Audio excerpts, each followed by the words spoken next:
Apocalipse 21, 2 semanas atrás, nós vimos até o verso 8 desse capítulo que já está dentro da conclusão do livro do Apocalipse, que é o capítulo 21 e 22. E essa é a nossa penúltima mensagem nesse maravilhoso livro que é o Apocalipse de João para nós. Essa manhã nós iremos ler e refletir a partir do verso 9 do capítulo 21 até o verso 5 do capítulo 22, que forma essa unidade final de visões aqui de João. Depois tem a conclusão, que nós vamos ver daqui 2 semanas.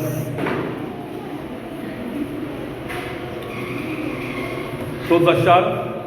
Apocalipse 21, a partir do verso 9, nós vamos ver sobre a Nova Jerusalém nessa manhã. Após leitura, como sempre, ele dizer: essa é a palavra do Senhor. Todos e somente aqueles que creem respondam com um sonoro amém. Nós iremos orar mais uma vez.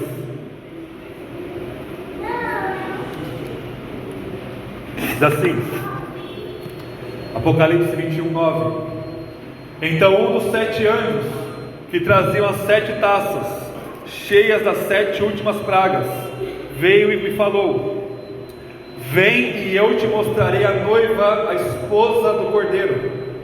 E ele me levou em espírito a um monte grande e alto, e mostrou-me a cidade santa, a Jerusalém, que descia do céu da parte de Deus, com cuja glória ela resplandecia como uma pedra muito preciosa, como se fosse jaspe cristalino.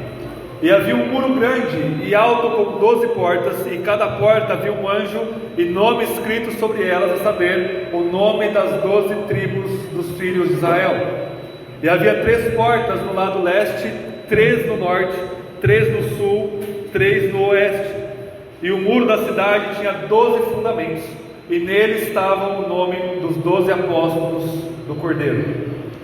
Aquele que falava comigo tinha uma haste de ouro com uma medida para medir a cidade, e as suas portas e o seu muro.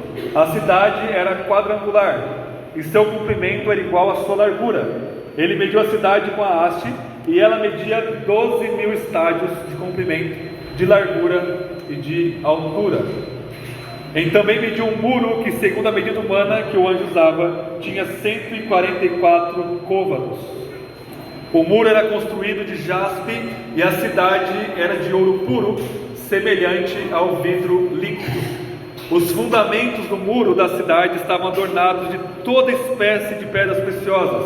O primeiro fundamento era de jaspe, o segundo de safira, o terceiro de calcedônia, o quarto de esmeralda, o quinto de sardônica, o sexto de sárdio, o sétimo de crisólito, o oitavo de berilo, o 9º de topázio, o 10º de crisópraso, o 11º de jacinto e o 12º de ametista. As 12 portas eram pérolas, e cada uma das portas era feita de uma só pérola, e a praça da cidade era de ouro puro, transparente como vidro. Nela não vi santuário, pois o seu santuário é o Senhor Deus Todo-Poderoso e o Cordeiro. A cidade não necessitava nem de sol nem de lua para que nelas brilhem, pois a glória de Deus a ilumina, e o Cordeiro é a sua lâmpada. As nações andarão em sua luz, e os reis da terra lhe trarão a sua glória. Suas portas não se fecharão de dia, e ali não haverá noite. Para ela virão a glória e a honra das nações. Nela então não entrará coisa alguma impura, nem o que pratica abominação ou mentira, mas somente os escritos no livro da vida do Cordeiro. Então o anjo mostrou-me o rio da água da vida, claro como cristal, que saía do trono de Deus e do Cordeiro. No meio da praça da cidade, de ambos os lados do rio, estava a árvore da vida, que produz 12 frutos de mês em mês, e as folhas da árvore são para a cura das nações. Ali jamais haverá maldição. Nela estará o trono de Deus e do Cordeiro, seus servos o servirão, e verão a sua face, e na testa deles estará o seu nome. Não haverá mais noite, e não precisarão da luz de lâmpada nem da luz do sol, porque o Senhor Deus os iluminará, e eles reinarão pelos séculos dos séculos. Essa é a palavra de Deus. Amém? Vamos orar mais uma vez?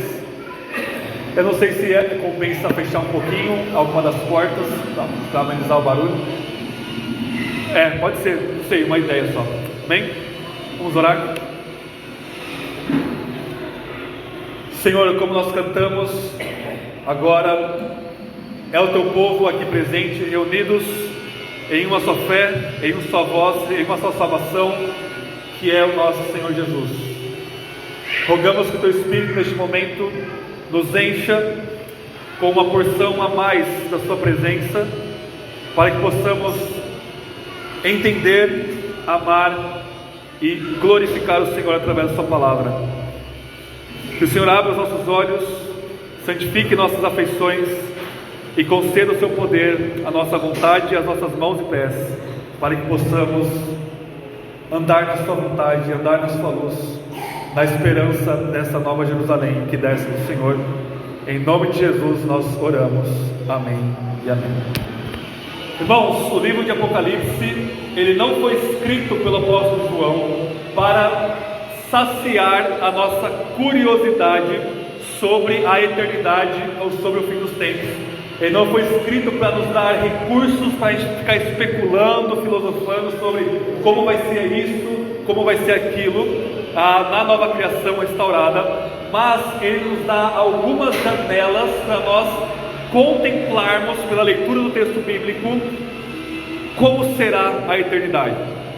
Só que o ponto do apóstolo João não é meramente teórico, não é meramente imaginativo.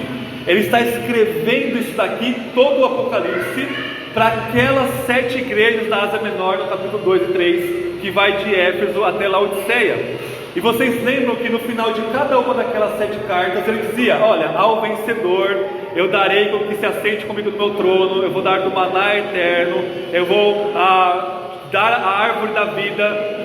Cada final das 7 cartas, João ele fragmenta o que aqui ele coloca como um todo. E para que ele faz isso?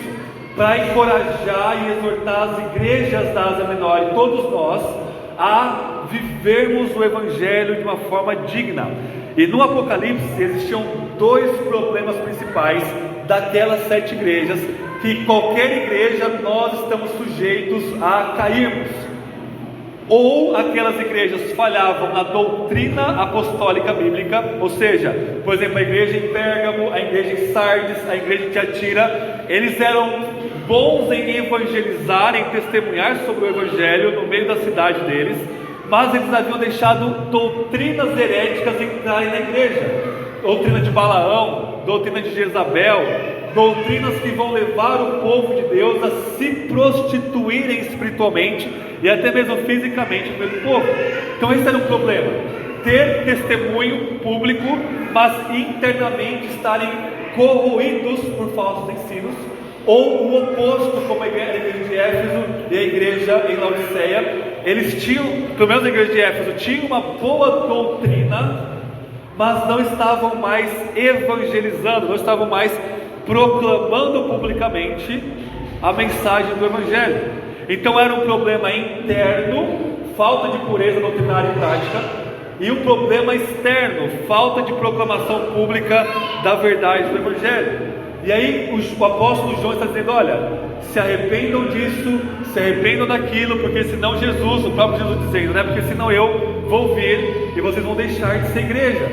Se vocês querem manter doutrina, mas parar de brilhar a luz de vocês no público, eu vou vir e tirar a luz de vocês.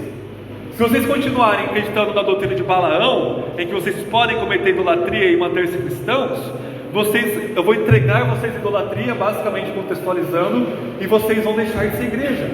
Então esses 2 problemas, falta de doutrina bíblica, falta de testemunho público, são os 2 principais problemas que João aborda em todo o seu livro. E ele está construindo a sua narrativa simbólica desse livro, exatamente para exortar aquelas igrejas, exortar a nós e a todas as igrejas a mantermos pureza doutrinária e prática, testemunho público, e as promessas da nova criação vindoura, elas são para vir de encontro a esses 2 problemas: falta de pureza doutrinária e prática, falta de testemunho público.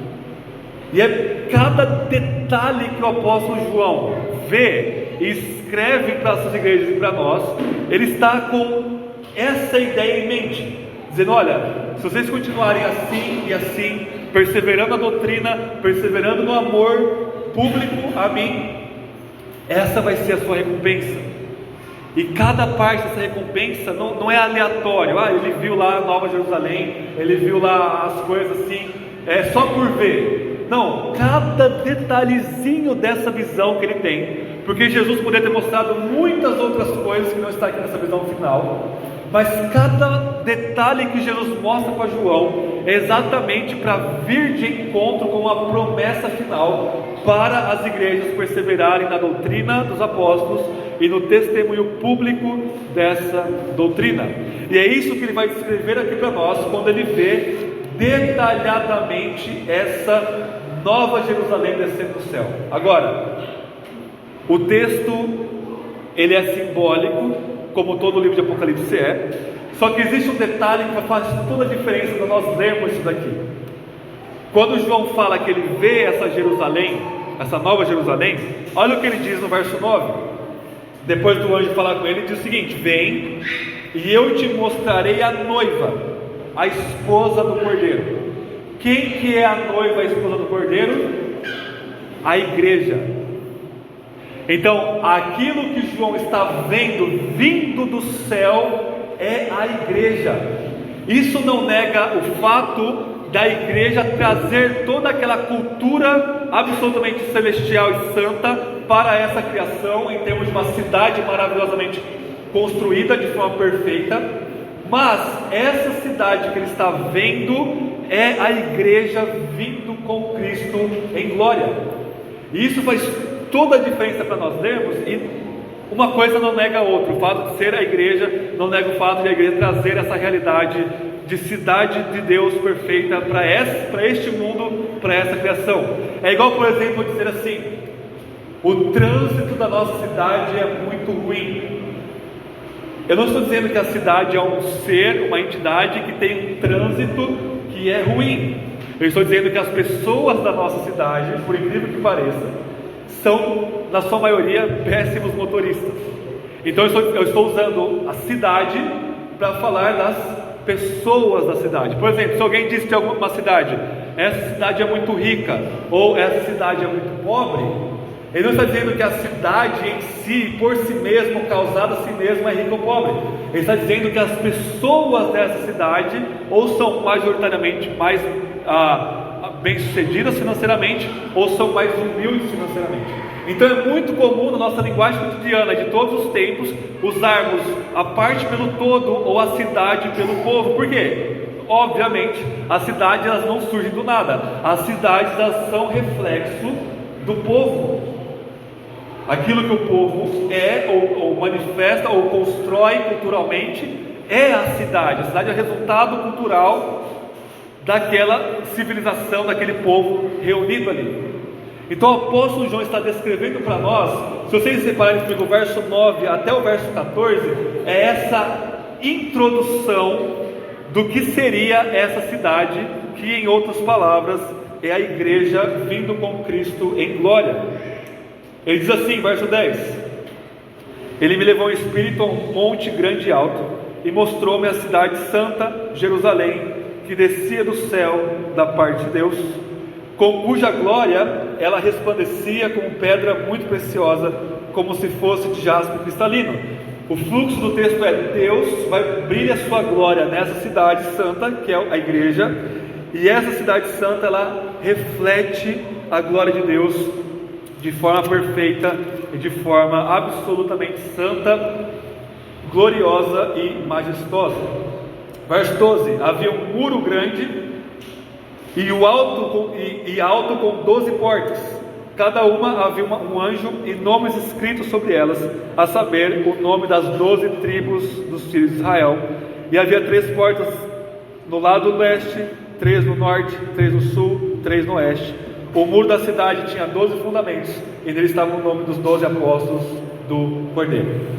Essa imagem inaugural introdutória aqui está mostrando que a igreja ela é composta simbolicamente dos 12 patriarcas e dos 12 apóstolos como fundamento dessa igreja. Ou seja, todo o povo de Deus do Antigo Testamento, antes de Cristo, e todo o povo de Deus do Novo Testamento, depois de Cristo, está aqui, vindo com Cristo em glória, descendo do alto para este mundo. E é de se esperar desse simbolismo ser o povo, os nomes dos 12 patriarcas como fundamento e os apóstolos como muro, mas aqui simbolicamente João inverte. As 12 tribos de Israel, ou seja, a igreja de todos os tempos, ela é o que limita essa cidade, são os muros dessa cidade, ou seja, não entra nessa cidade quem não é israelita, espiritualmente falando, o povo de Deus, e o fundamento agora dessa cidade é os 12 apóstolos, é o Novo Testamento, a doutrina apostólica. E isso chama atenção, porque essa cidade é descrita aqui como tendo 3 portas para cada um dos lados. Isso quer dizer simbolicamente, bem simples, que pessoas de todos os lados do mundo podem entrar nessa cidade, podem fazer parte do povo de Deus. Vocês conseguem perceber como simbolicamente João está dizendo que o que nós teremos na eternidade é reflexo do que seremos aqui, em termos de doutrina e testemunho? Porque qual que é o fundamento da doutrina que a igreja deve permanecer? O fundamento da doutrina apostólica dos 12 apóstolos de Jesus, Novo Testamento e também o Antigo Testamento. Esse é o fundamento dessa cidade santa da igreja. E ao mesmo tempo, essa igreja, ela não é enclausurada, nós temos portas abertas para todos os lados, ou seja, ao proclamarmos a mensagem apostólica da morte e ressurreição de Cristo, pessoas de qualquer nacionalidade, de qualquer etnia, de qualquer época, podem entrar na igreja, e é por isso que lá na eternidade nós voltamos em glória, simbolicamente, nossos muros é os nomes dos 12 israelitas, dos 12 filhos de Israel, fundamento é o nome dos 12 apóstolos, e nós temos portas abertas para todos os lados.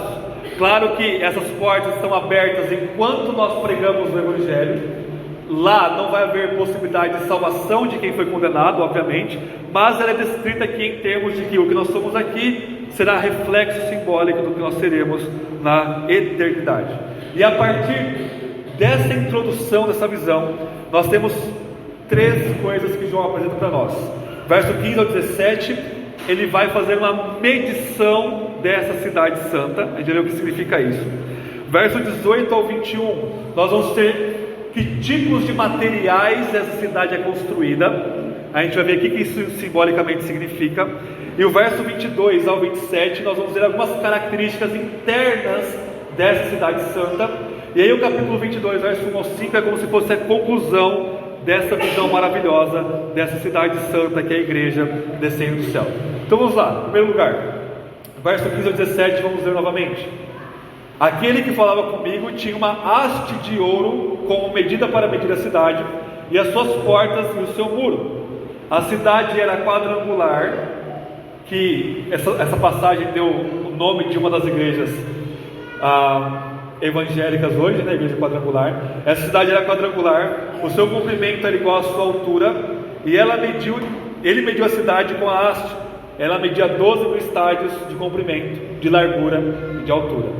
Também mediu o seu muro, que segundo a medida humana que o anjo usava, tinha 144 côvados.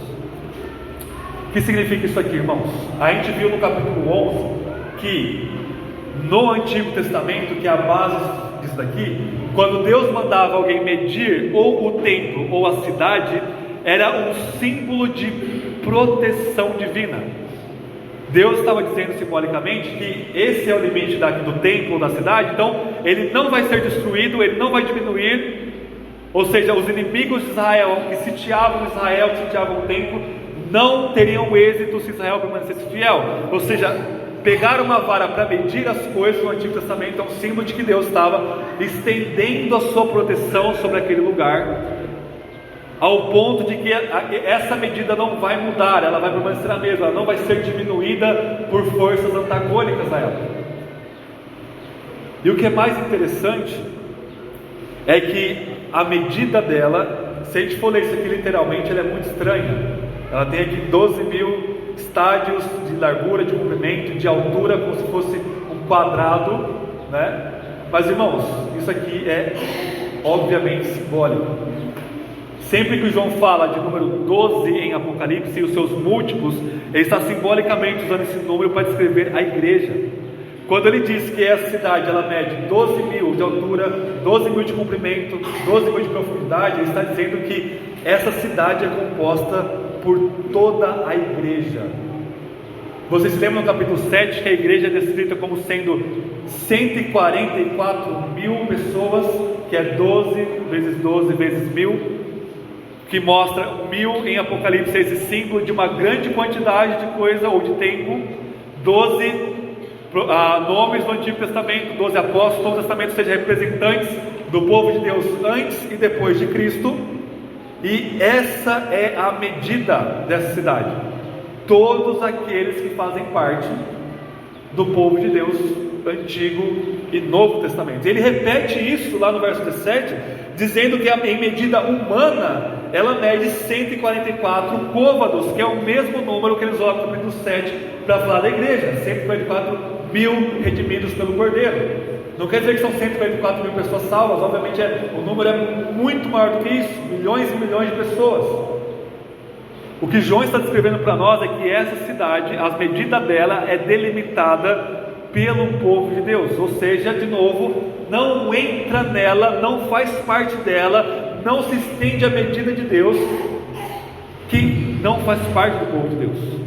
E a igreja em Éfeso, a igreja em Esmirna, a igreja em Tiatira, lendo isso, eles vão dizer: olha, então os hereges, os falsos cristãos, os falsos mestres que estão assolando nossas igrejas não fazem parte dessa cidade que é a igreja vinda em glória dos céus. Qual que é a aplicação prática disso, colocando essa passagem à luz do todo de Apocalipse? Lá no capítulo 11, João vê um templo. Esse templo é um símbolo da igreja, e é dito para ele medir de novo. O anjo mede esse templo, e no capítulo 11 é dito assim: olha, vai medir a parte santa e interna do templo, ao mesmo tempo que a parte externa do templo vai ser deixada sem medida. O que isso quer dizer? Que nós internamente somos protegidos, medidos por Deus, e o nosso exterior não é. Ou seja, nós padecemos em nosso corpo. A gente padece doença, morte, perseguição, tortura pela fé, mazelas de todos os tipos, luto, depressão, angústia. Tudo isso o nosso corpo exterior padece, porque ele não é medido lá em Apocalipse 11. Ou seja, Deus não promete proteção externa a nós, mas Ele promete proteção interna. Quando a igreja lesse isso lá em Apocalipse 2:3, era para causar o seguinte efeito neles: olha, a gente não está evangelizando, porque se a gente pregar o evangelho aqui no Império Romano, no final do século I, nós vamos ser mortos. E o apóstolo João de fato vocês vão ser mortos, porque internamente vocês estão protegidos, medidos, externamente não. E o que diz Apocalipse 11? Que o pátio externo do templo é entregado aos gentios, aos pagãos, para ser pisado. Ou seja, João enfatiza dizendo: olha, o exterior de vocês vai ser pisado por este mundo iníquo. Isso é uma promessa, vocês vão sofrer por causa do Evangelho. A motivação é: eu vou sofrer por causa do Evangelho, eu vou ser templo, eu vou ser luz, eu vou ser aquele que vai carregar a presença de Deus para este mundo caído. Eles vão me matar, me perseguir, me difamar, mas na nova criação, toda a cidade é medida. Todo o nosso ser, o corpo ressuscitado em glória, nossa alma perfeita em santidade, é medida por Deus. Portanto, a proteção de Deus absoluta, ela se estende em toda a igreja na eternidade. Isso quer dizer que na eternidade, por exemplo, não vai haver a menor possibilidade de queda, não vai haver a menor possibilidade de entrar o mal lá, não vai haver possibilidade do diabo e os demônios escaparem do inferno, por exemplo, do lago de fogo, e tentarem enganar a igreja e os anjos. Não vai haver a liberdade, o livre-arbítrio, nem de homens, nem de anjos, de querer cair em pecado de novo. Por quê? Porque tudo estará unido a Jesus Cristo, anjos e homens, mulheres, a igreja como um todo, e Cristo assegura pelo seu sangue e pela sua ressurreição que não vai haver mais queda, não vai haver mais nenhum perigo interno, externo, qualquer coisa que seja, somente um senso pleno de absoluta segurança na presença de Deus. Não vai haver nem a categoria de nós pensarmos: nossa, mas e se isso aqui acabar? Mas e se acontecer uma nova queda? Não vai haver nem a possibilidade desse pensamento, porque a medida de Deus se estendeu por toda essa cidade, altura, profundidade e largura, portanto está absolutamente protegida de todo tipo de ameaça, de engano e de destruição. Somente a segura presença da glória de Deus pairá sobre nós enquanto igreja glorificada por toda a eternidade. É por isso que João fala dessa medição aqui. Ele está querendo dizer que nós, enquanto corpo orgânico missionário de proclamação do Evangelho, que é a igreja, nós devemos perseverar em meio aos sofrimentos. E a gente não pode recuar com medo de pregar o Evangelho, de ser, no nosso contexto, perder o emprego, ou perder isso, perder a amizade, perder aquilo, no contextos mais perigosos, perder a vida, perder o emprego, perder a família, perder casa, porque isso já está dado na Escritura, isso já está perdido, isso já está entregue aos gentios para ser pisado. Mas nós aguardamos novos céus, nova terra, nós aguardamos um novo corpo ressuscitado em glória, esse corpo renovado na ressurreição final, e isso deve ser uma motivação imensa e transformadora para a nossa perseverança em meio ao nosso testemunho do Evangelho. Então a primeira parte do problema é que a falta de testemunho de muitas daquelas 7 igrejas do capítulo 2 e 3 é descrito em termos de perseverem, preguem o Evangelho, vocês vão sofrer mesmo, mas eu prometo para vocês que na eternidade não vai haver a menor possibilidade, da menor fração de qualquer tipo de medo, de qualquer tipo de pavor, de insegurança, apenas esse desfrute pleno da presença de Deus que protege todas as coisas. O diabo vai estar no lago de fogo, os demônios vão estar no lago de fogo, os ímpios vão estar no lago de fogo, e não vai haver a menor possibilidade de escape. E mesmo se escaparem, vamos pensar assim: Cristo é soberano sobre eles, e nada pode ir contra Cristo Jesus, o Deus homem. Segundo lugar, verso 18 ao 21 é descrito o material pelo qual essa cidade é construída. É uma imagem belíssima. Quando a gente pensa em termos de cidade, em termos de cultura, isso é maravilhoso. Mas, irmãos, são 12 pedras preciosas aqui. 12. Eu não vou ler os nomes de novo, são nomes que eu não entendo nada dessas pedras preciosas. Calcedônia, sardônica, né? Sárdio lá no verso 20, e por aí vai. Essas 12 pedras, elas estão no Antigo Testamento. Aonde? No peito do sumo sacerdote. Vou precisar explicar um pouquinho isso para vocês, porque isso é algo que a Bíblia desenvolve e nós não percebemos pela nossa falta de leitura bíblica. O sumo sacerdote, lá em Êxodo 28, em Êxodo 29, Êxodo 35, 39, isso é repetido também, é descrito como que o sumo sacerdote deve se vestir. Ele tem lá toda uma veste especial para mostrar que era o sumo sacerdote. E aí no peito dele tem lá um tecido quadrado, e nesse tecido quadrado tinham que ser coladas 12 pedrinhas, que são as pedras que está aqui em Apocalipse 21. O que isso simboliza? Vamos voltar um pouquinho para aquela parte que é medido. É descrito que a cidade, no verso 16, ela é quadrangular. Existem duas coisas quadrangulares no Antigo Testamento. O mais importante delas é o Santo dos Santos.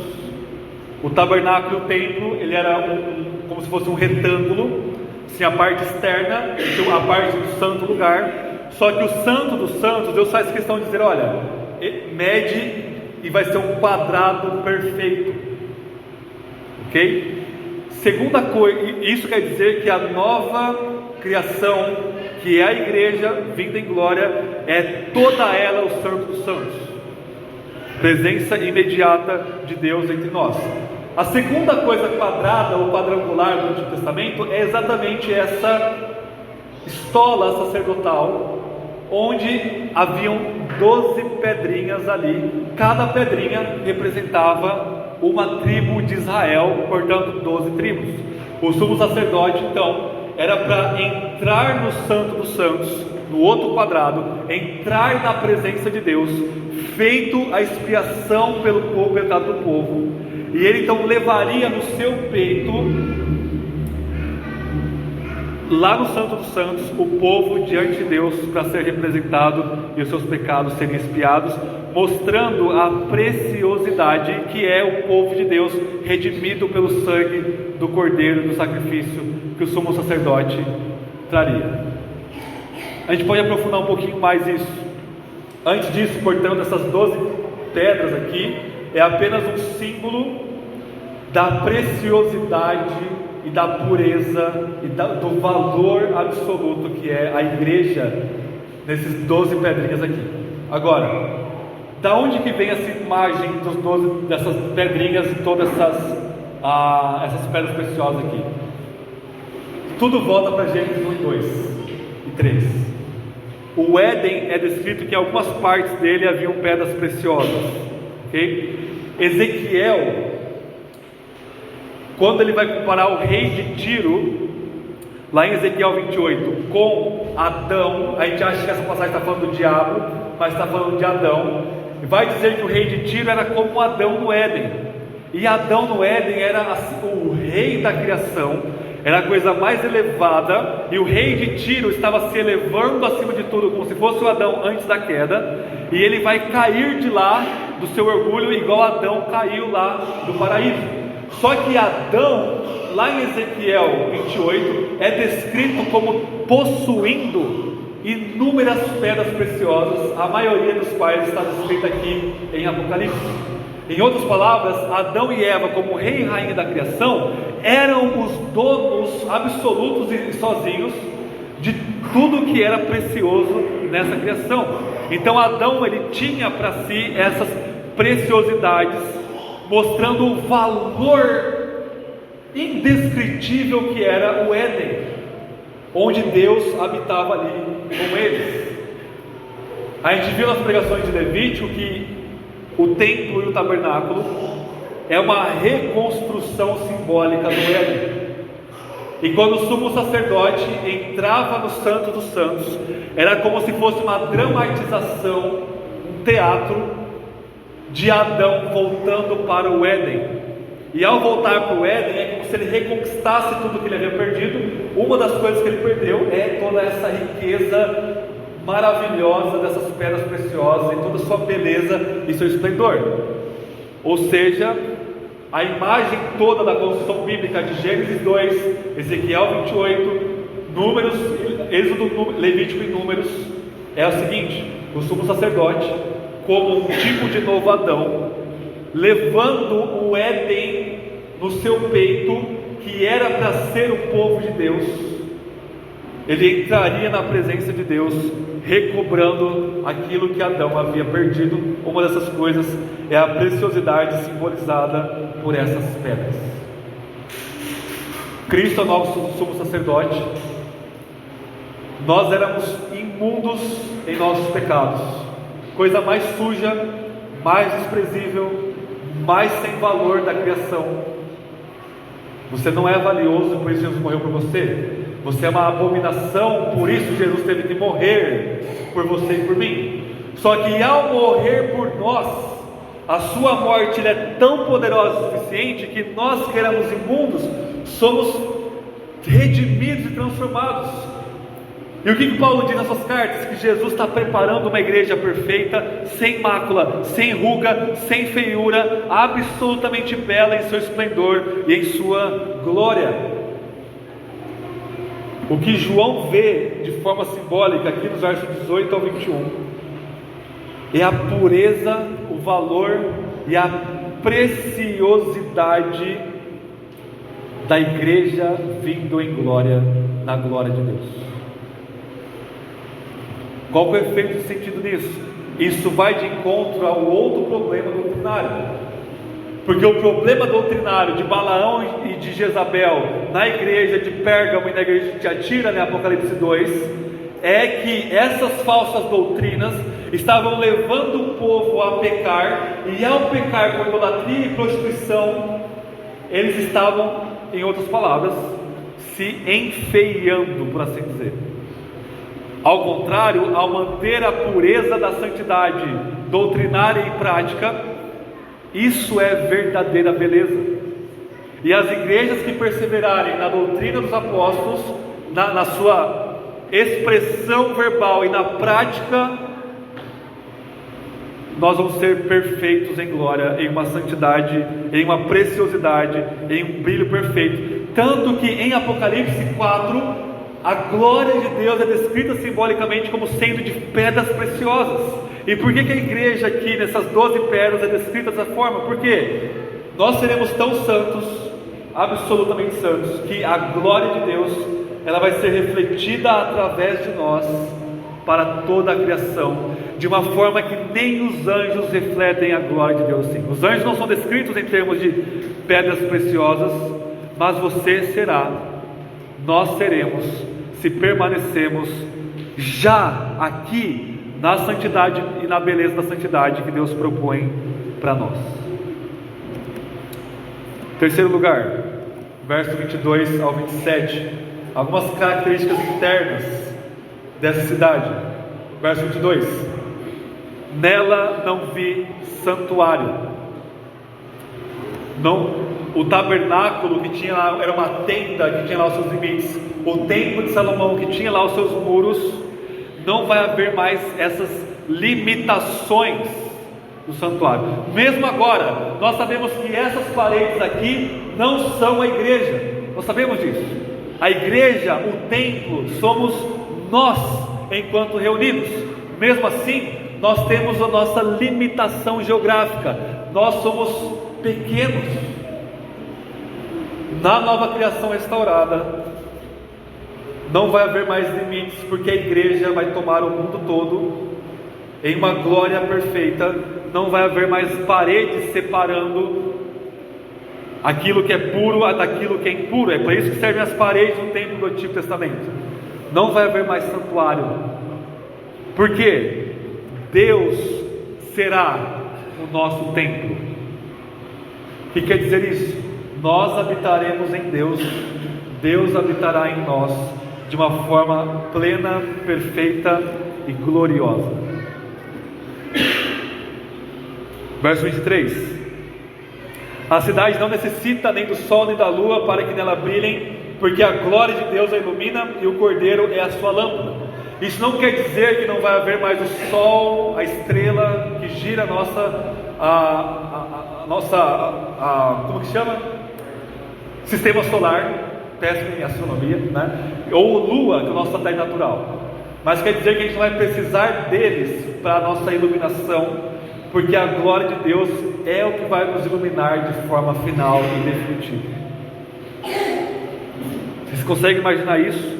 A glória de Deus que habita na dimensão celestial invisível, que os anjos contemplam com um brilho inacessível. O véu que separa a dimensão visível e invisível vai ser rasgado, e a glória de Deus, essa luz, esse brilho, vai inundar e cobrir todas as coisas, até mesmo nessa criação visível. Vai ser um só templo, uma só dimensão, uma só criação, anjos e a igreja louvando a Deus e habitando nessa glória inacessível. Escrevi uma coisa que me veio à mente agora. É por isso que não vai haver mais sexo, por exemplo, lá. É um tema que as nossas irmãs estudaram ontem, né? Às vezes alguém pensa, puxa vida, poderia ter isso, poderia ter aquilo. A relação sexual dentro do casamento abençoada por Deus é um vislumbre pequeno, pálido, passageiro da alegria que nós vamos ter ao habitar na luz da glória de Deus. Verso 24: as nações darão a sua luz, os reis da terra lhe trarão a sua glória, suas portas não se fecharão de dia e ali não haverá noite, pois para elas virão a glória e a honra das nações. Isso quer dizer que os reis e todas as nações que foram salvas pelo Cordeiro, ou seja, povos de toda tribo, língua, povo e nação, habitarão essa criação. E a forma simbólica de dizer que não vai fechar as suas portas quer dizer que nós temos acesso a Deus imediatamente. A gente vai precisar bater lá no templo de Jerusalém para ter uma audiência com Deus. Deus vai estar em todo lugar, não vai haver mais nenhuma porta entre nós e Deus. Habitaremos de forma imediata e completamente acessível por toda a eternidade com Deus. Verso 27: nela não entrará coisa alguma impura, nem o que pratica a abominação, nem o que ou mentira, mas somente os escritos no livro da vida do Cordeiro. Você consegue perceber a parte prática disso? Aqueles dentro da igreja que estão praticando impureza, abominação, mentira, que é o falso ensino, jamais podem entrar nessa cidade santa que é a igreja em glória. Isso quer dizer, igreja, mantenham-se doutrinariamente puros. E doutrina não é apenas cognitiva, igual eu falo para vocês sempre. Doutrina é a verdade de Deus praticada e crida e professada por nós. Doutrina na Bíblia sempre envolve prática, porque toda ideia tem consequências.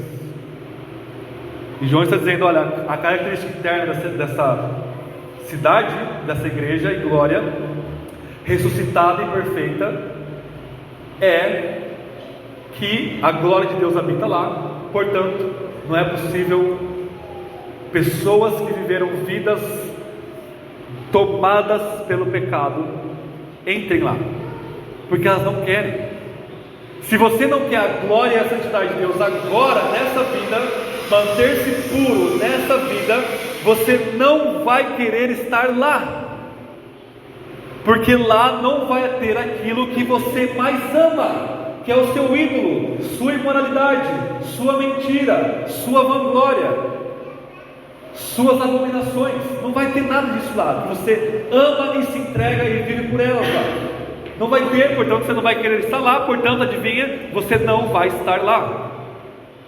Se pelo contrário, você luta em sua fraqueza e sua insignificância, para cada vez mais se arrepender de seus pecados e viver em semelhança a Cristo Jesus, é lá que você vai estar de forma perfeita. Conclusão, verso 22, capítulo 22, verso 1 ao 5. Essa parte, concluindo essa visão, vai mostrar vários símbolos da presença de Deus nessa eternidade com Ele. Diz assim, capítulo 22: então o anjo mostrou-me o rio da água da vida, claro como cristal, que saía do trono de Deus e do Cordeiro. No meio da praça da cidade, de ambos os lados do rio, estava a árvore da vida, que produz 12 frutos de mês em mês, e as folhas da árvore são para a cura das nações. Ali não haverá maldição, nela estará o trono de Deus e do Cordeiro, seus servos o servirão. Verão a sua face, e na testa dele estará o seu nome. Não haverá mais noite, e não precisarão de luz de lâmpada nem da luz do sol, porque o Senhor Deus os iluminará, e eles reinarão pelos séculos dos séculos. O verso 3 fala que os seus servos os servirão. A palavra servir é a mesma palavra para culto. Nesse culto eterno que nós prestaremos a Deus, nós estaremos perfeitamente saudáveis ao comer da árvore da vida, não vai haver mais maldição, Deus vai estar lá, e aí sim, presta bem atenção, nós fomos criados para adorar e cultuar a Deus. Isso é o que nos satisfaz de forma plena. Doutrina e testemunho público não são o fim principal da igreja, são meios para nós atingirmos o fim, que é o culto a Deus. Deus não aceita culto de igrejas que são hereges, doutrinariamente puras. Deus não aceita culto de igrejas que são enclausuradas e não corajosamente proclamam o Evangelho. Portanto, a pureza doutrinária e prática, que enche o nosso coração e inevitavelmente enche a nossa boca para falarmos de Jesus, é uma forma, é um meio pelo qual nós vamos adorar a Deus de forma perfeita na eternidade. E esse culto que nós vamos servir a Deus por toda a eternidade, nesta criação restaurada, com este corpo restaurado, com a nossa alma restaurada, na presença imediata da glória do Deus triuno, começa aqui. O nosso culto a Deus, que é, em primeiro lugar, toda a nossa vida diante dele, que encontra sua expressão máxima no domingo, onde nós nos reunimos para glorificarmos a Deus, é o que satisfaz nossa alma e é a nossa eternidade em uma abundância infinita e infindável de uma alegria na presença imediata da glória de Deus. E a pergunta é: você está satisfeito em estar aqui cultuando a Deus? Ou você está aqui apenas por um formalismo, por um tradicionalismo, porque o seu pai, sua mãe, sua esposa, seu marido, seus filhos estão aqui? Se esse é o caso, você não vai estar querendo fazer aquilo que está te entediando aqui, você não vai querer passar a eternidade fazendo. Não quer dizer que a gente vai só cantar a Deus por toda a eternidade, mas toda a nossa vida neste mundo vai ser esse culto perfeito de adoração a Deus. E isso começa aqui. É por isso que a gente precisa manter-nos firmes na doutrina apostólica do Evangelho e firmes na proclamação pública, porque isso é um culto agradável a Deus, e é isso que nós faremos por toda a eternidade. Portanto, quando o apóstolo João, lá na ilha de Patmos, ele ouve Jesus falar: olha, a igreja de Éfeso está ruim, a igreja de Tiatira está ruim, de Sardes está ruim, de Laodiceia está ruim, de Pérgamo está ruim, a igreja de Esmirna e de Filadélfia estão ok, mas são 2 entre 5. E se nós olharmos mais ainda, as igrejas estão ruins. Mas João, persevere na doutrina, mostra para eles que aquelas igrejas, e as 2 igrejas boas, Esmirna e Filadélfia, eram as mais fracas, as mais pobres, porque não estavam se vendendo publicamente igual as outras igrejas, as mais insignificantes e menores. Essa Jesus falou: eu só tenho elogio para elas, porque elas mantêm a minha palavra, doutrina, e o meu testemunho, proclamação do Evangelho. Isso aqui eu estou prometendo para elas. As outras igrejas se arrependam, porque se vocês se arrependerem, esse será o seu futuro, tão certo quanto vive o Senhor. Amém? Vamos orar. Tenha um breve momento de oração silenciosa, de confissão, de arrependimento, de se voltar para Cristo pela fé, e eu já vou orar encerrando o sermão.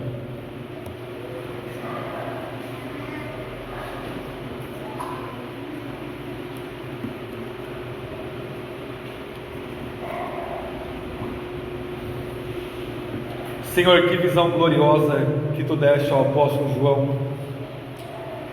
Nós Te louvamos por ter inspirado ele a colocar em texto para nós aqui no livro de Apocalipse, e toda essa beleza da Nova Jerusalém que João viu, sem nenhuma presunção ou orgulho, mas pela sua graça, somos nós,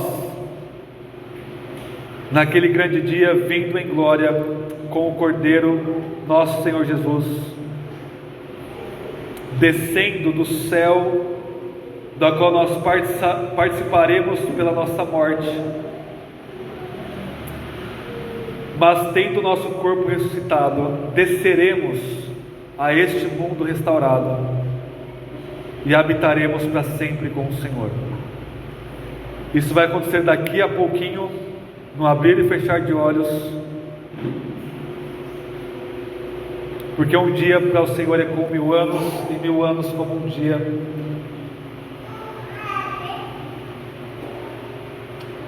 E o incrível disso é que não apenas nós teremos nossa alegria plena no Senhor, mas que o Senhor mesmo se alegrará em nós por causa de Cristo.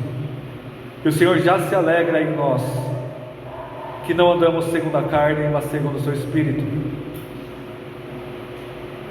Persevere no Senhor, persevere em nossa pequena e fraca igreja,